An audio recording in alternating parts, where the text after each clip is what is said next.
Thank you very much, both the teams. Now to our second round. It's called Power Play. To team one first, Mr. Elangovan and Sarath Babu.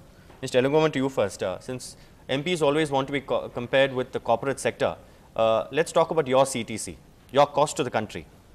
50,000 rupees a month salary, rupees office expenses, plus daily allowance in parliament, 34 free air trips and rail journeys, rent-free hostel accommodation, 50,000 free units of electricity, 1,70,000 free local calls, subsidized canteen food, and it's still not enough, sir? That's definitely it's not enough, because MP has got nearly 12 lakhs of voters and he's got 6 assembly constituencies in his one parliament constituency. So an MP wants to move around, and an MP wants to meet all these 12 lakhs of people, and he wants to listen to their grievances, and he wants to he makes an attempt to solve their problems. He needs a lot of transport. So transport, it's become very costly nowadays. The petrol price is so high. And you were talking about, in your introduction, you were talking about Shastri's days. Those days were entirely different, because those days you can get a full meal for a rupee, even less than a rupee you can get. But even for 500 rupees, you cannot get a full meal. Do you have rice at 1 rupee a kilo? Pardon? Do you get rice at 1 rupee a kilo? How many of us are using it?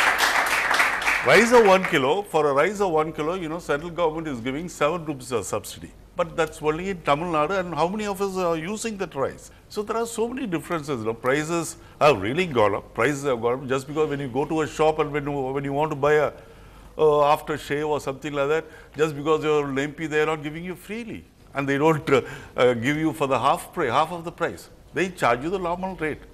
So naturally, when the prices are going up, naturally MPs also got to be paid accordingly. Fair enough. Sarath Babu, yeah, next question to you. Oh, question, okay. 300, I mean, you're somebody from IIM Ahmedabad. Yeah. So you understand, percentages better than most of us. 300% hike. How do you react to that? You say you've been insulted with what you call a minimal hike. See, the quantum of hike is always debatable, right? Like, I think 50,000, hike on the basic salary, it's fine. But, like the other allowances and the, say, the electricity bill and the, say, business class tickets, which cost at least 15,000 rupees per ticket, those things are debatable, and it should be auditable, and, it should be questionable and accountable. But 50,000 is, say, IT company graduate, after 2 years of experience gets that. The question comes whether, a major portion of the MPs deserve it or not. That's the major question, that's the major perception. People think, say, 30, 40 or 20% of the corrupted MPs, they compare with people who are good also. Just because, a portion of the MPs are not, are corrupted doesn't mean that you should punish the rest of them. All right, fine. Point made. You're saying 80% of MPs in the country are honest. Maybe that is debatable. All right. I don't say 80%. All right. You want to make up your mind now? Maybe 90%. Maybe 90%. All right. Yeah. Mr. Next question to Mr. Elangovan, sir. Your MP local area development scheme, 2 crore rupees. Now, sting operations have shown several MPs in poor light, where 7 MPs not long ago sought commissions to award contracts under the scheme. Now, I want to quote from a NABARD study, which in fact had 135 constituencies under the scanner, and it showed misuse of even this MP lad scheme, the funds. In Vadodara, for instance, they built a hall for a Hanuman temple, although it's banned for religious purposes. In Mangalore, they built a press club, obviously to curry favor with the media. In Bijnor and UP, it was on the basis of forged documents and letters. In Gujarat, there's no reply to repeated queries on unspent amount of 9 crore rupees for the earthquake. In the Andaman and Nicobar Islands, half of the tsunami work is incomplete. The track record of MPs, sir. No, just because out of 700 odd MPs, you're just saying about 100 odd MPs. Well, these are figures that have come to light. Figures, your figures may be correct. I'm not coming to that. But most of the MPs, they spend their money in the constituency. For example, I can talk about myself. Sure. Last time I was MP from Gobijettipalayam constituency, and I was given 2 crores every year to the development of my constituency. You'll find out almost 100% of my this MP fund has gone to schools and community halls and to the bus shelters. Most of, because I used to give only for construction purpose. Most of the MPs, for example, in Tamil Nadu, I can name a few. Most of the MPs give their MP fund for the construction purpose only, especially for schools and other for social activities. But some of them, as you say, they misuse it. I do agree with that. 10%, going by your earlier declaration. Yeah. All right, point made, sir. Sharad Babu, you say, I mean, now only statistics have proved that many MPs have only an abysmal track record of, just 10% attendance in parliament. Yeah, correct. Most of them don't show up. Yeah. Not just in the constituencies after getting elected, but also in parliament. Very few of them speak. Yeah. What many of them do, at least that's a public perception, that they only stage walkouts, and for walkouts and adjournments, and the only thing that they exercise is lung power.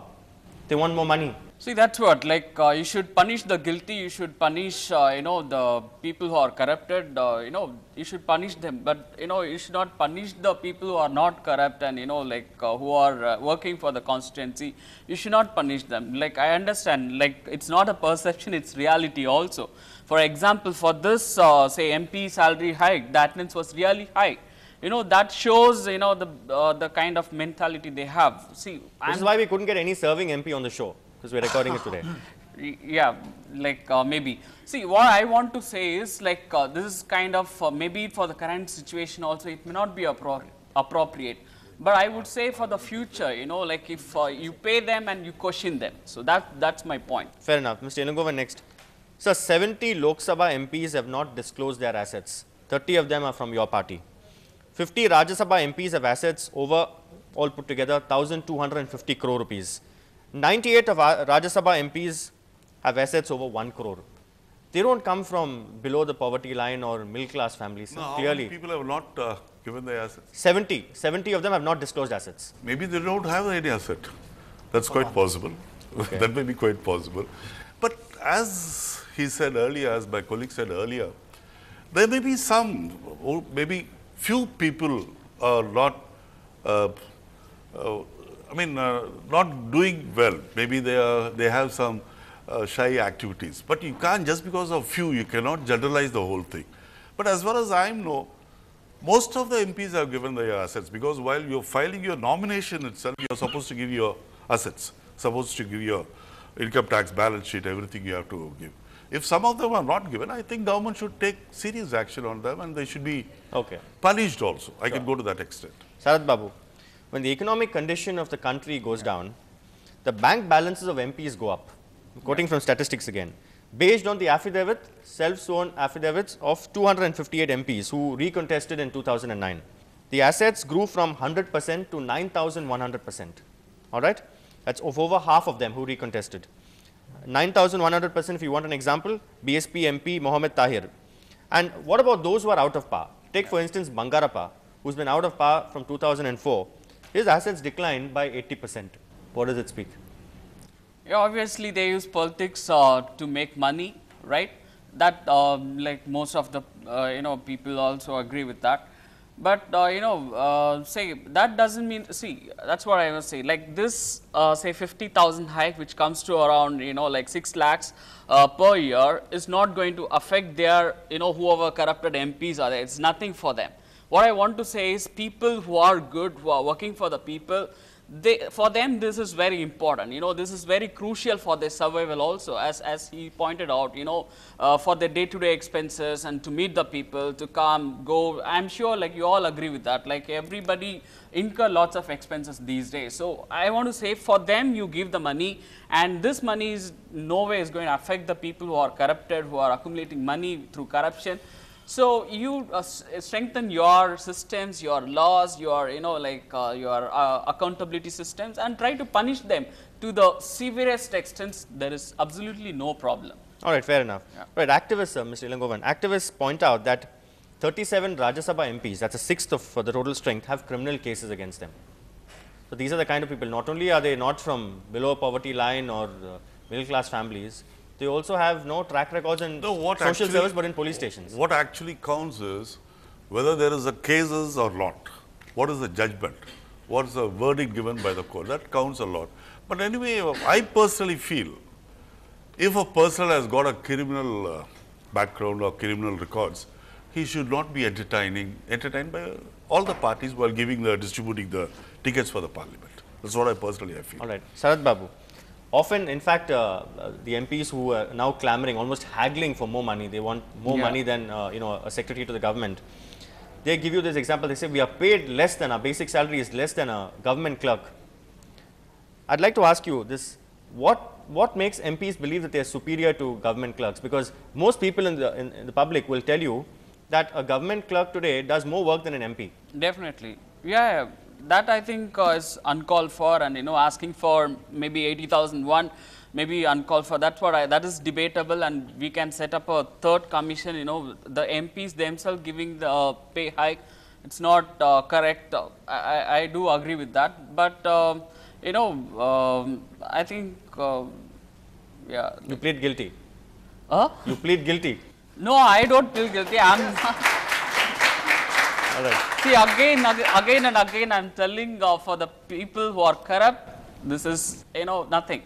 All right, pocket change. Yeah. Okay. Mr. Ilangovan, do you think, sir, this is the right time to sign your own, salary hikes? Because we've got drought in the country. There are several. I know there are several districts where they in fact wrote to the governor saying we want to commit mass suicide. There's a drought. We've had devastation in Leh, inflation and price rise. We are now hearing so much about corruption in the Commonwealth Games. Is this the right time to ask for a salary hike, sir? See, these are the factors what you are talking about is going to be there always. Corruption will always be there. I don't think anybody can say. I don't think anybody can say that they will fully eradicate corruption from the society. It's not at all our problem. It's a world phenomenon. It's there all over. So price hike, I mean, as you're asking whether it's the correct time. Timing, I really don't know. But the hike is a must. As you said, the price rise is there, inflation is there. All these things are there. When these things are there, people got to get more money to spend. So it's a must. I mean, the other things which you mentioned, it's always there. Maybe you can try to minimize the whole thing. But you just can't completely eradicate the whole thing because men are made like that. All right. The human beings are made like that. Final question to you, Sarath Babu.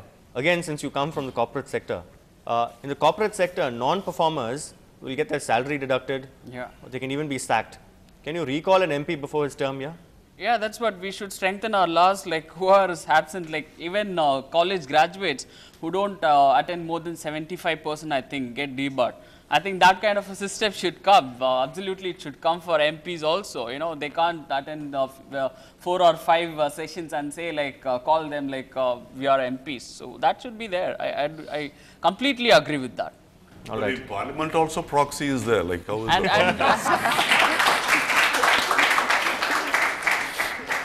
All right. Thank you very much, Team 1. Now to Team 2. To Murari first. Murari, MPs claim that their last hike was 10 years ago. Today we are used to annual increments. 10 years ago this was fixed at 16,000 rupees, and now they feel that this is long overdue. See, the point, Sanjay, is not the salary. The bigger point is why are people against MPs? Even before they contest election, they declare assets. How many of the candidates on an average have assets more than 1 crore? How many have several crores worth? And why are they contesting? Are they contesting to serve the people? Certainly not. Why are they contesting? Are they contesting because they are going to get 50,000, 80,000? Certainly not. No. Because there is power and there is scope for making more money. So long as money power is there in elections, these kind of people will always try to get in. The only exception as far as I can see is the left parties. There, they fund the election and the MPs, whatever salary they get, they goes to the parties. So they have genuine problem. And the funniest part is, nicest part is, Prakash Kar is saying it is rather ungainly for MP to vote a rise. It should be left to a commission. And he has also said we can't haggle like this. So this is the only exception. Others, they go for other things like power or making more money out of it. Chrisdev, an Indian MP gets less than a day's pay of a Singapore MP. I'm talking about basic salary. A Singapore MP makes 225,000 Singapore dollars per annum. US senators and congressmen get $174,000 per annum. Japanese Diet members get $182,400 per annum. A British MP gets $103,000 per annum. A Canadian MP gets $151,000 per annum. An Australian MP gets $118,000 per annum. A New Zealand MP gets $103,000 per annum. So we are among the lowest among democratic countries. So what's wrong if they ask for a hike now? Certainly not. If it is only the salary which they get. Here, the salary is just the minimal. How come then you have so many 70,000 crores stashed abroad in foreign bank accounts? There is absolutely no rhyme or reason. In fact, the assistant of MPs would be getting more than the MPs. Okay. And through them, obviously, they would be getting it. I am not branding everybody. Certainly, Mr. Elangovan is not in that bracket. But what I am saying is this is the general perception of the people. From the mails that I get from the public as RTA activists, I can see that people are against, not just against paying them. They can even draw a salary of 1 lakh of rupees, provided it is just the salary and nothing else. They can even draw a salary of 1 rupee and still have assets worth several crores. Murari, to you next. It's all okay. It's become fashionable today to sort of do broad brushing and almost demonize our MPs, forgetting the good work that many of them do. Under the MP lad scheme that we spoke about in the previous round, 21,631.25 crore was released, 19,536.60 crore utilized, 10.88 lakh projects completed. That's a hell of a lot of work done. Yes, it's a very good scheme, and it also makes the MPs accountable, because unless they spend the money, they can't go to the people again for a re-election. For the money they have spent in getting elected, they have to do something for the constituency. And I know of, I don't know about Mr. Elangovan's track record, but I have been following P. Chidambaram's. His sister, even before this MP lady, he used to have an office in Sivaganga and respond to each and every voter, though he was busy in Delhi. And he always used to nurture the constituency very well. P.H. Pandian was another case. As an MLA, I have seen how he had nurtured his constituency. So it pays to nurture your constituency, pays to develop. T.R. Balu, he publicizes, okay, but he does a lot. So that's a good incentive. Okay, Chrisdev, the corporate comparison.